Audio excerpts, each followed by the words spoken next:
Today, the State Council Taiwan Affairs Office delivered a speech on cross-strait ties. What were the key points of the speech, and how will it affect the relationship between the mainland and Taiwan? The cross-strait relationship has suffered since the election of Tsai Ing-wen, who has refused to recognize the 1992 consensus and One-China-Principle. What measures can be taken to ease the tension? The U.S. often uses Taiwan as leverage towards Beijing. For example, the recent National Defense Authorization Act for fiscal year 2018 and Taiwan Travel Act passed by the House of Representatives.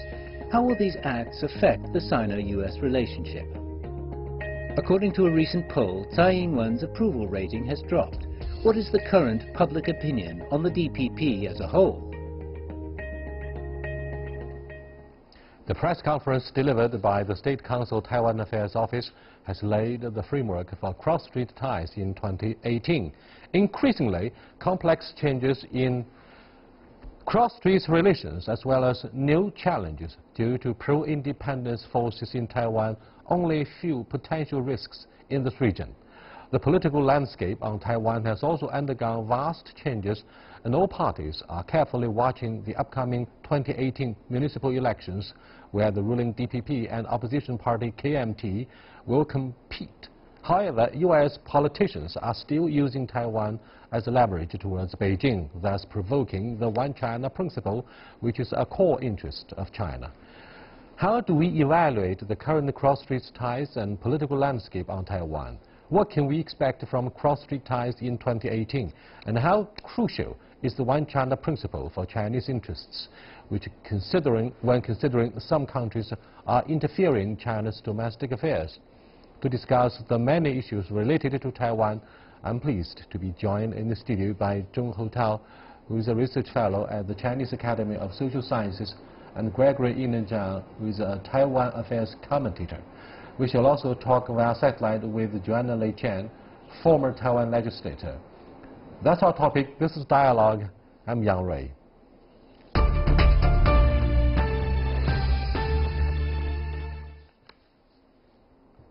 Gentlemen, what do you think of the key points delivered by the spokesperson of the Taiwan Affairs Office of the State Council? I think the main ideas could be summarized into 3 points. The first point is that the cross-strait relation is facing great challenges and even some risk. The biggest risk is that the Taiwan authority refused to accept 1992 consensus. The second is that there are still some new possibilities or a new prospect for cross-strait relationship, because the people-to-people exchange is warming, is increasing, but the statistics released by this today's press briefing. The last point that the Chinese mainland is very confident about the future cross-strait relationship. And your thoughts, Gregory? I think at this time the relationship between a cross-strait is treated as a cross-strait. Unless some corner could go either direction, getting better, getting worse. It's essential that Taiwan and Taiwan should travel toward the right direction, recognizing One-China policy, accepting 1992 consensus as a base for further development. At the same time, we consider determination made on the mainland side to continue our positive actions to support Taiwan imperial activities in China, on mainland China, and also intensify people-to-people contacts. So there is a lot of hope to go further to change the situation from the bad to better. So I'm optimistically oriented at this point. Let me cross over to Joanna Lei Chen, who's standing by in Taipei. Hello, Joanna. There's no question. Yes, Yang Rui.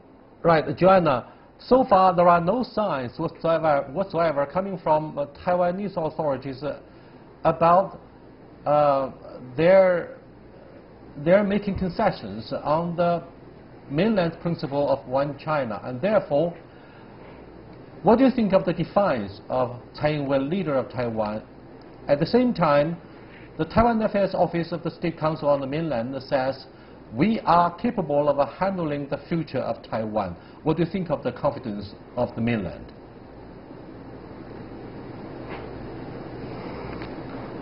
Well, certainly it is a quite uneven negotiation at this point.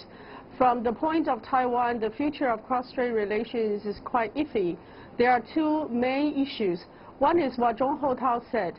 Mainland China now seems to rely more and more on the people-to-people exchange. However, if you recall the 8 years during Ma Ying-jeou's administration, what we have progressed was to establish administration-to-administration, officer-to-officer, government-to-government negotiation. So we are falling back into the second track and third track. The second issue is that it seems to have greater international intervention into the cross-strait relations. Namely, the United States and Japan seems to be a lot more involved in defining what the cross-strait relations might be, sometimes directly through their unilateral action, other times through politicians in Taiwan. So greater foreign intervention and the falling back into the second and the third track, making the future quite uncertain. In her direct reply to my question on our capability and the confidence to handle the future of the cross-strait relations, what do you think of the alleged intervention? Increasingly, such interventions are conducted by both the United States and Japan, with Washington citing perhaps the Taiwan Relations Act, and recently the Taiwan Travel Act. What do you think of the provocative gestures from Washington and the National Defense Authorization Act for fiscal year 2018 was viewed by the mainland of China as yet another provocative move to change unilaterally the political framework and the cornerstone that was laid in the early 1970s to normalize the bilateral relationship between the United States and China? Yes, I think the United States is just testing Chinese mainland's bottom line by provoking Taiwan issue time and again.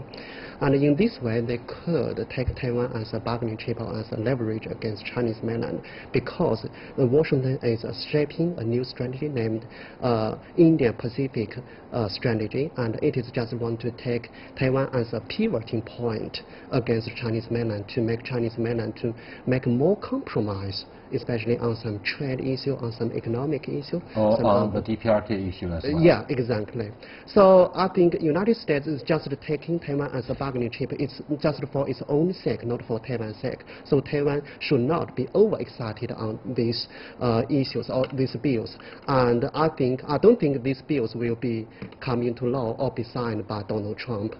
But such trial balloons have been released by hawks in the Pentagon in particular, and therefore perhaps we may not underestimate the unpredictability coming out of the Pentagon, who really wants to use the National Defense Authorization Act for fiscal year 2018 as a catalyst to substantially increase the level of personnel exchanges between Taipei and Washington.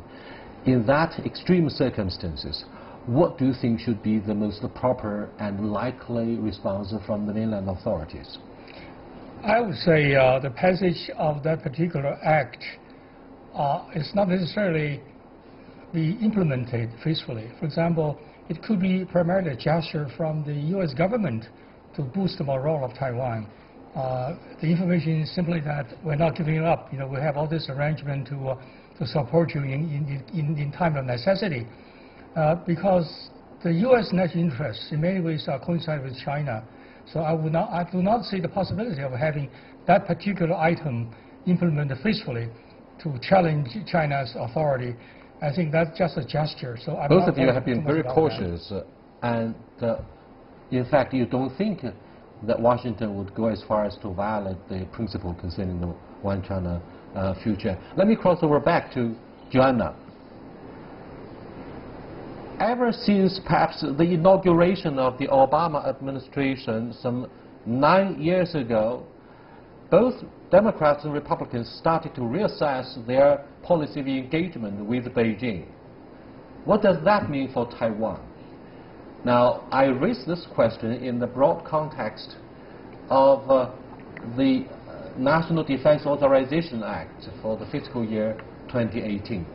Do you think Tsai Ing-wen has read too much into the alleged support for the morale of Taiwan, and that would be very dangerous for the cross-strait relations. What do you think?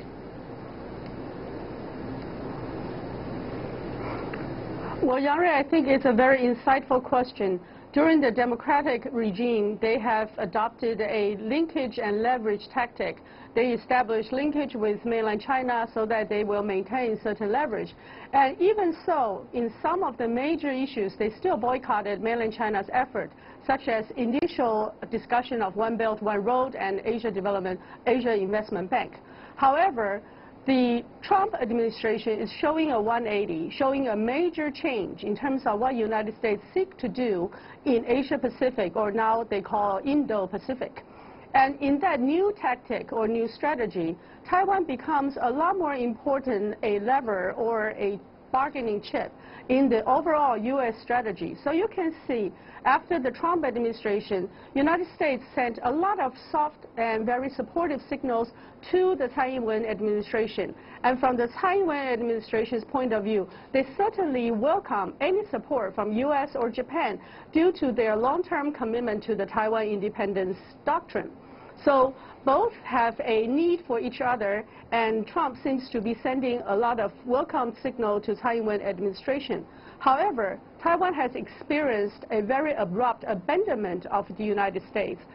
We all remember when U.S. seek to establish a diplomatic tie with mainland China, they abruptly severed their diplomatic tie with Taiwan in a very rude and very abrupt manner. So it is very clear to people in Taiwan that the United States will always follow its best interest. At times, it's consistent with Taiwan's best interest and hope, and at times it is not. We only hope that Taiwan is not only used as a bargaining chip and could be abandoned at any time. Tsai Ing-wen administration will have to be careful and wise in maintaining certain distance so that they will not be used as a bargaining chip and can certainly provide protection to the best interest of the people in Taiwan. Joanna, let me go back to the issue of people-to-people exchange across the Taiwan Strait. Now, with the rapid economic expansion of the mainland, and particularly the military might, takes quite in favor of mainland in recent decades. And despite our regular patrols with the bombers and the fighter jets around the nearby waters, the mainland authorities, however, tend to appeal to the mind and heart of the younger generation in Taiwan by creating job opportunities and opportunities of education in the mainland. We get tough militarily, but we prefer to use the soft approach to attract the young people, to appeal to their mind and heart. What do you think of the dual-track approach and policy by the mainland to hopefully achieve peaceful reunification in the future?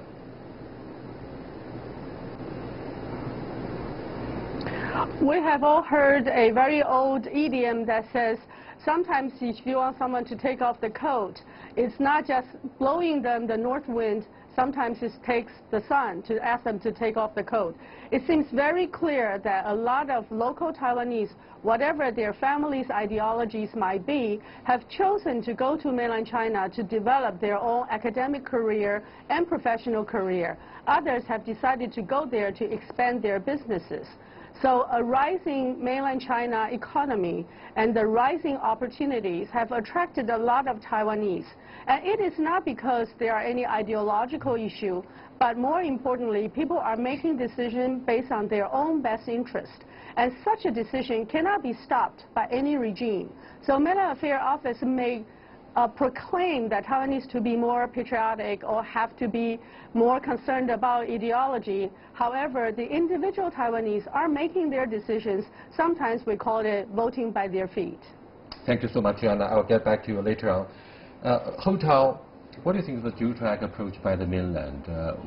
There's no question about the modernization of the military, and particularly after President Xi Jinping's enormous campaign to overstructure and overhaul the military command and control systems, the strength of the PLA armed forces should not be questioned. Having said this, what do you think of the soft approach, namely the prospects for more Taiwanese young people to come over and to get integrated into the mainstream society of the mainland, so that they would not be brainwashed by the pro-secession forces in Taiwan? Yes, that's really a very insightful question. As for the Taiwan issue of China, as for Chinese mainland policy toward Taiwan issue, there is an old saying named the tough is becoming tougher and the soft is becoming softer. So as for the softer part, I think the Chinese mainland is doing whatever it could do to attract Taiwan people, especially the young people, to provide a good opportunity, provide a good environment for them to work, to study. Now the crucial point, I'm afraid, for this soft approach by the mainland is the attempt to bring young Taiwanese back from their Taiwan ethnic identity. Now, what can you brief us about in terms of their identification crisis? Do more of the young people in Taiwan regard themselves as Taiwanese, or they are both Taiwanese and Chinese, or they are purely Chinese? We have three options on the table. Yes, exactly. What are their takes? Yes, some young generation in Taiwan are facing some identification crisis, just as you said, just because of the wrong education in Taiwan, in Li Denghui and Chen Shui-bian administration. But the Chinese mainland is just attracting them and just want to take them on the right way. And according to the public opinion, we have really achieved a lot. For example, for those who are working and studying in Chinese mainland, though the rating who support One China or believe that they are Chinese rather than Taiwanese is increasing more than 70%. I mean, those who are working in Chinese mainland believe that they are Chinese. Gregory, by the end of this year, we're going to have local elections in Taiwan. What's the chance for KMT, the biggest opposition party, to take back some of the key positions at the mirror level, to say nothing of the central leadership in Taipei? It's essential for KMT to bounce back a little bit. For example, taking back again, for example, Taichung or Taipei or Taoyuan. However, the task is very tough, because on one side, if Taiwan, for example, will continue to slide in her poll evaluation by the voters, so she would have a hard time to face up to. The other important question is to what extent the KMT can really consolidate its strength internally to bring the young blood into the mainstream of the KMT operation, and also be able to give the voters in Taiwan an understanding and a trust that KMT's approaches or proposals will benefit Taiwan as a whole. On the other hand, KMT would be a much better channel or entity to deal with mainland China, to provide mutual support. So these things are very up in the air. Let me add one more point to the demonstration of PLA forces.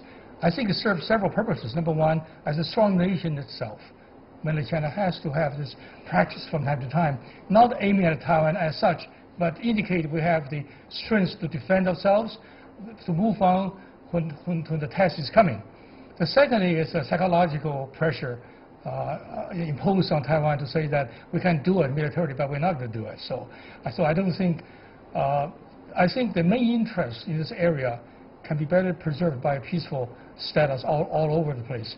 Therefore, it would be beneficial and desirable for China, mainland China, Taiwan, and the United States to see this area is no war. The area has a peaceful development. Ho Tao and Joanna, I'd like to have your attention on this issue, a crucially important issue for people on both sides of the Taiwan Strait, and particularly for the Americans. Now, with the growth of the confidence of the mainland, our rapid expansion of the military modernization, yes, there's no question that the mainland would eventually want to achieve unification. The issue is when and how. Yes. And once we have brought Taiwan back, are we able to persuade people in Taiwan, look, you can easily get integrated into the mainland, and we can work together in the same boat, share the same collective future. Now, first of all, how difficult is it to finally bring Taiwan back, namely in what is called reunification? I think the most difficult point is to realize a peaceful reunification. So the key point is how to realize peacefully reunifies by the two sides. And I think the peaceful reunification of the two sides should be realized in the course of a great rejuvenation of Chinese nation.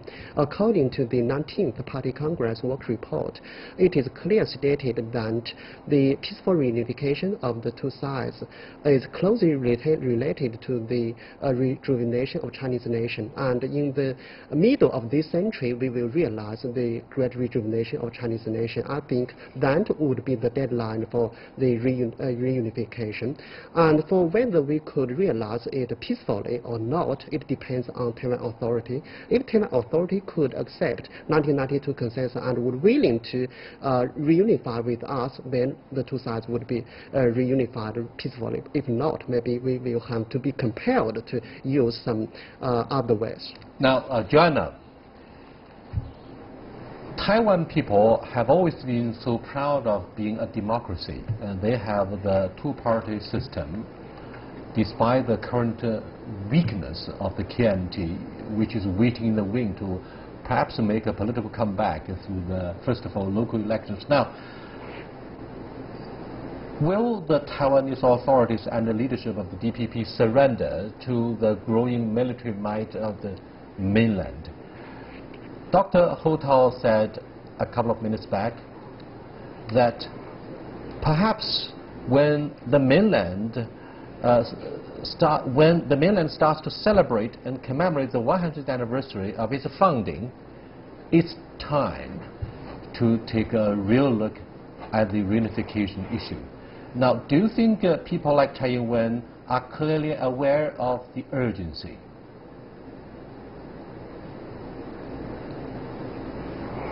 Well, certainly there are quite a few theories flying around.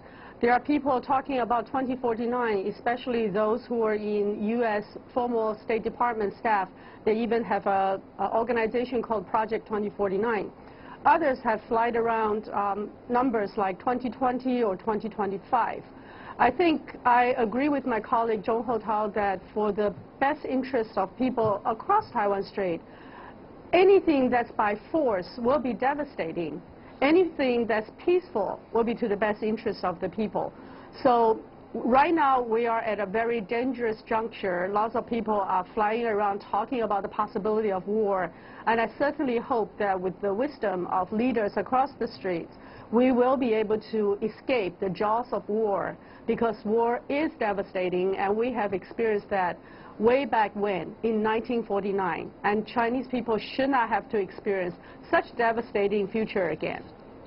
We understand concerns of Taiwan people. After all, blood is thicker than water. Chinese don't want to fight each other. We don't want the brotherhood to be hurt by the issue of a civil strife. Having said this, Gregory,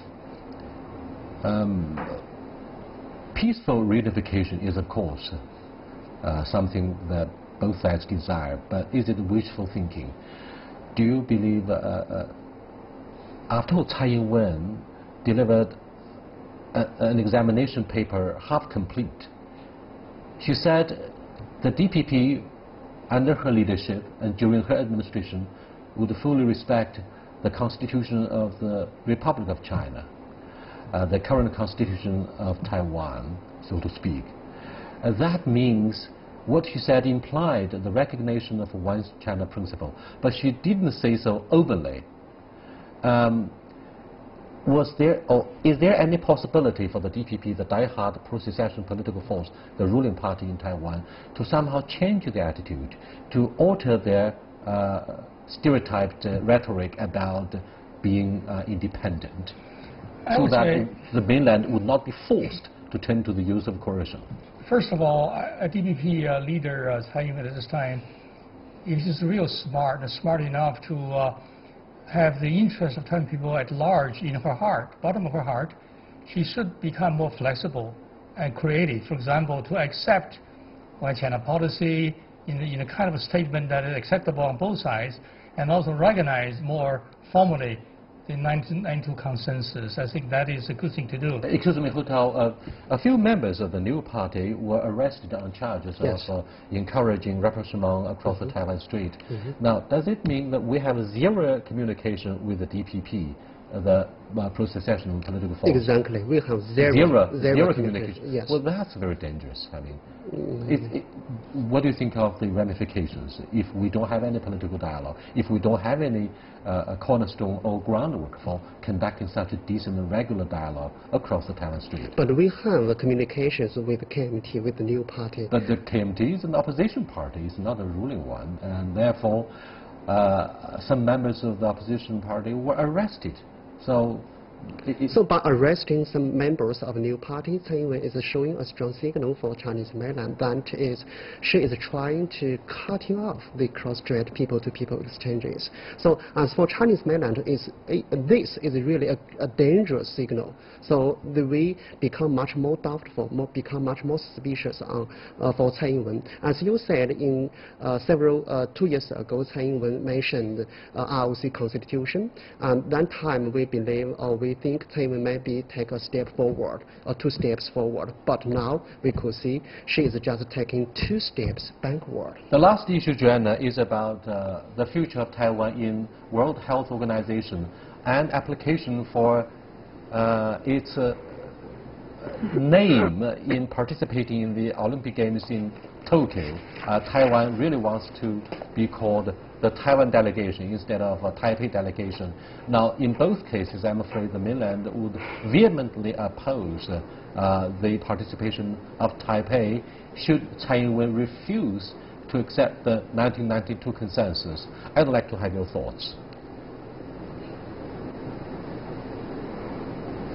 Well, I think the Olympic issue is a legacy issue. It was set during the time when the 2 sides are quite hostile towards each other, and Taiwan accepted Chinese Taipei as a compromise to have a continued participation in the world sports events. So since it is a status quo and it is a compromise and has been a long-lasting decision, I think most likely Taiwan will continue to honor that tradition because all the athletes will need to be able to participate in international events. However, due to the U.S. H.R. 3320, since they stated that United States, especially their State Department, will have to come up with a strategy to help Taiwan in the WHO status as well as reporting to the Congress annually, I think this will provoke mainland China, and Taiwan will be suffering in that regard.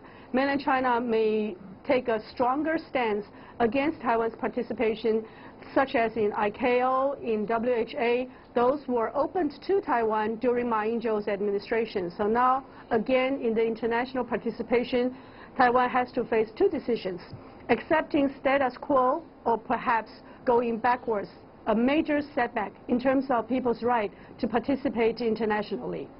Thank you so much. With that, we conclude this edition of Dialogue on the Future of Cross-Strait Relations, and we use the beginning of 2018 to rethink, to examine closely what would happen across the Taiwan Strait. I'll see you next time. Goodbye.